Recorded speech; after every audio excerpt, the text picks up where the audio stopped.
हे आहे ठोकशाही न्यूज 24, जिथे आवाज दाबला जात नाही, अन्यायाविरुद्ध वाचा फोडणारे.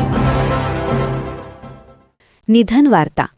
लोणी खुर्द परिसरातील ज्येष्ठ व सर्वपरिचित व्यक्तिमत्व शांताराम विनायक आहेर यांचे आकस्मिक निधन झाल्याची दुःखद घटना घडली असून त्यांच्या निधनामुळे संपूर्ण परिसरात शोककळा पसरली आहे.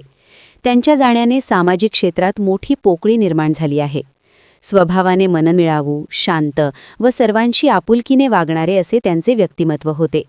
त्यांच्या निधनाची बातमी समजताच नातेवाईक, मित्रपरिवार तसेच ग्रामस्थांनी दुःख व्यक्त केले आहे. त्यांच्या पश्चात पुत्र गणेश शांताराम आहेर व कार्तिक शांताराम आहेर तसेच परिवार असा मोठा परिवार आहे.